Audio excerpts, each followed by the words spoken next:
finding the formula. Despite having a successful business, Russell Brunson was struggling with depression and anxiety. He had launched his own company a couple of years earlier, and it was profitable. However, he felt stuck and wanted to bring his company to the next level. He came up with what he calls the secret formula, which has 4 steps. First, start by imagining as many details as you can about your ideal customer. Next, write down their passions, their values, and their jobs. Think of where you might find them online. What social media platform do they prefer? Which newspaper do they read? Then try to come up with ideas to attract them. Is the best bait a book or an audio recording? The last step is to know what results you want to provide for your dream clients. Russell's goal was to provide them with perfect sales funnels and trained sales teams, creating value. A value ladder is one of the first things you should work on creating. This means figuring out the highest value you could provide for your clients while also making the highest profit, and it's different for everyone. For example, when Russell set up dental insurance for his first couple of employees, he received a coupon for a free cleaning. When he went in, the dentist told him that he had yellow teeth and asked whether he would be interested in whitening them. He also mentioned that his teeth were starting to shift and a retainer would fix that. Russell agreed to both. He ended up spending $2,000 on top of his free cleaning and signing up for a continuity program. Once you provide free or inexpensive value for someone, they will naturally come back for more and slowly climb up your value ladder. Russell decided to start a value ladder by giving away his book 108 Proven Split Test Winners. The targeted audience of dream clients would only have to cover shipping. They could also choose to attend one of his live events. After receiving value this way, the dream clients would then look at what else Russell could offer them. The options included packages worth thousands of dollars. The next step is to get clients to sign up for your continuity program, which can be billed yearly or even monthly. For Russell, this was a software that clients could use to create sales funnels. Russell also helped his chiropractor friend build a value ladder and continuity program. The chiropractor had been only charging $50 for adjustments people needed and nothing else. Together, they developed a $5,000 wellness program for the chiropractor to offer. His bait would be free massages. During the massages, the therapists he hired would spot where a person needed an additional service and introduce the wellness program. Value ladders are also built for expansion. You can always find more and more services to provide that bring you more money. Without a strong value ladder, you cannot build a strong sales funnel. We create value for clients because we cannot automatically sell them our most expensive product. That is what the value ladder is for. Not everyone who takes the bait is going to purchase the more expensive product, but a percentage of them will. The same goes for the even more expensive service. At the end, you are left with a handful of people or companies that can afford and are willing to buy your most expensive service. Those are your dream clients. To find them, start by looking for congregations. These are groups of people who all gather somewhere and share similar interests and beliefs. It may take some digging, but if you search on the internet for your ideal target audience, you will be able to find them. You may find a newsletter they're subscribed to or a Facebook group they're part of, and that is where you will be advertising. Because people today are bombarded with information, your ads should be hyper-targeted. Ads should be shocking and unique in order to grab attention. Utilizing traffic. There are 3 types of traffic: traffic you own, traffic you control, and traffic you do not control.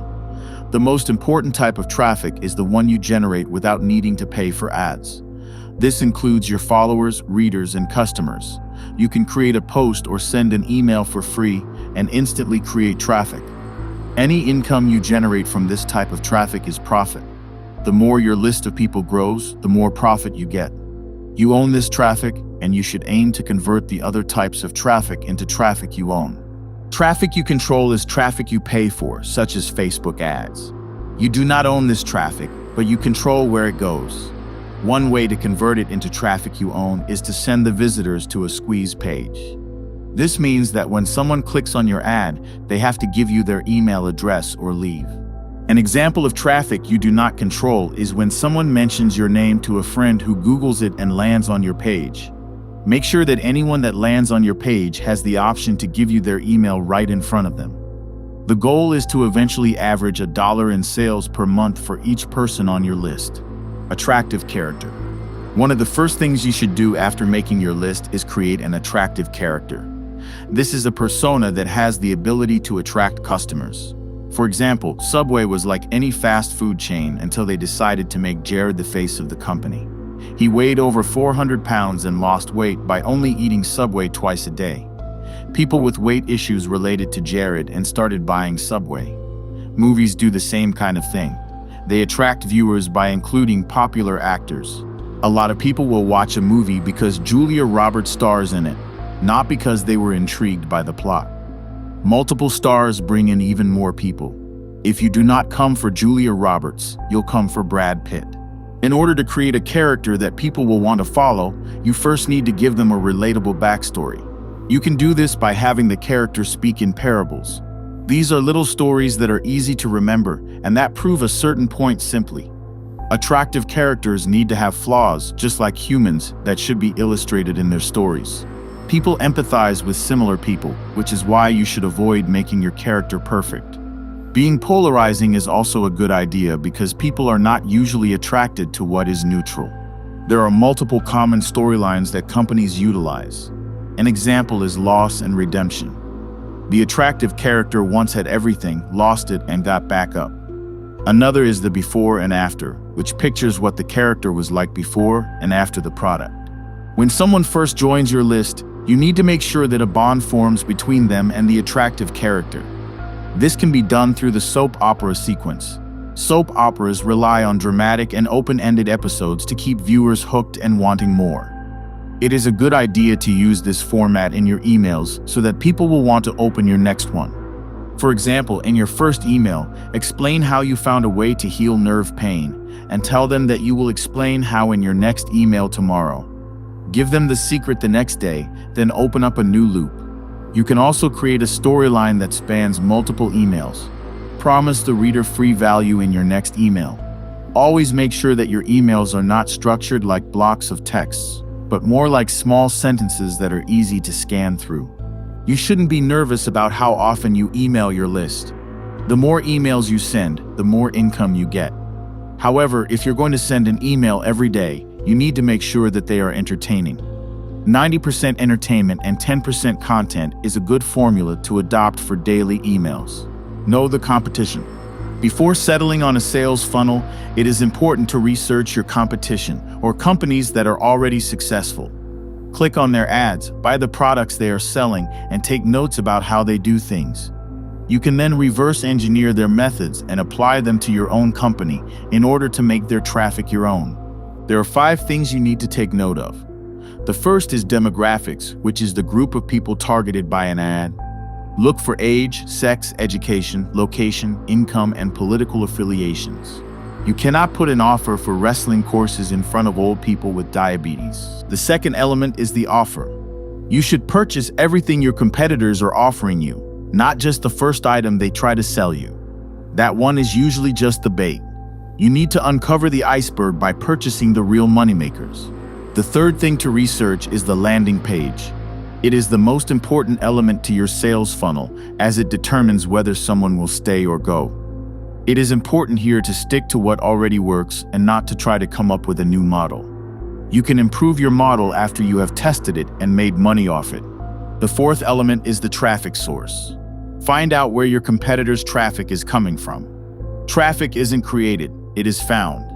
Take note of which websites your competitors advertise on and do the same. The fifth and last element is the ad copy. Notice which headlines and pictures work and which do not. Are videos or infographics performing better? Modeling what already works is the best way to ensure that you will have a strong start to your ad campaign. In order to find who your competitors are, simply type into Google what you would put down if you were searching for your own company and products. Then start collecting their websites and their landing pages. Once you have that, it is very simple to find out where they are advertising, what ads they're running, and where their traffic is headed. Type in your competitor's website. You will quickly find out all you need to know about them. After you have all this information, you can start figuring out what you would like to model for your own company. Keeping people hooked. Before people even land on your page, You need to be able to influence their mindset.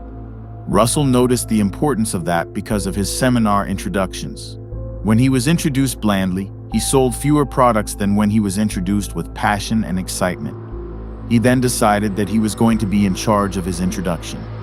He included success stories and even got Tony Robbins, the famous motivational speaker, to record a video introduction for him.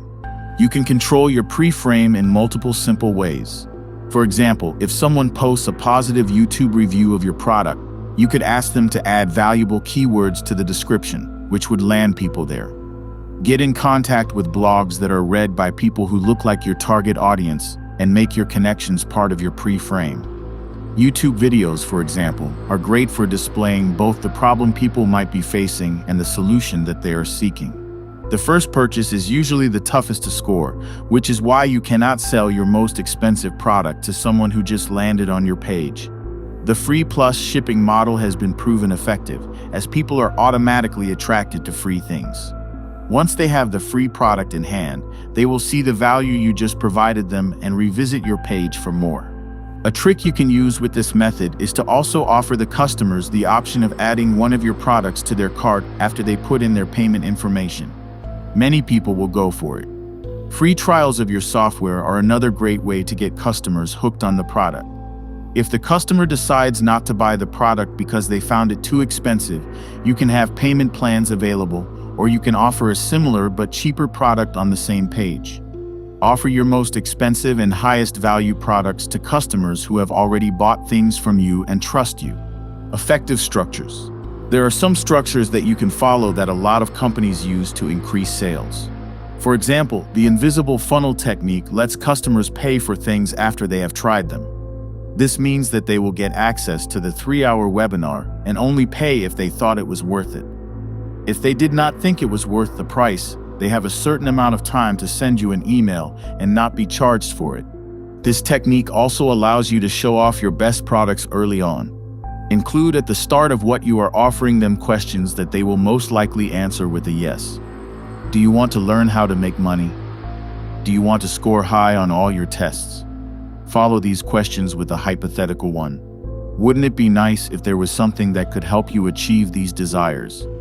Introduce yourself next. Tell them that you have struggled with the same things they struggle with, and you have found an effective solution that you will be talking about in this webinar.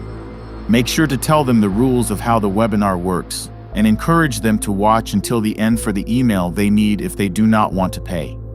Give them an overview of what they will learn and deliver your promises. Explain the premise of your idea, how it works, why it works, and add real-life examples. At the end, it is important to explain how valuable this information really is, and how much they can actually gain from it. Make sure to let people know that if this wasn't for them, you offer a variety of other products and services that they can benefit from, and send them to whichever page you choose. If technology intimidates you, and you do not know how to build web pages and link them all together, Russell's company Dotcom will allow you to pick from multiple funnel types and templates so that you do not have to deal with the tech side of things. This is the last part of the process. What you should tackle first is who you want to serve. Then figure out the bait to attract your ideal clients and build out your value ladder of products and services. Only then will you be able to create your sales funnels and watch your business take off.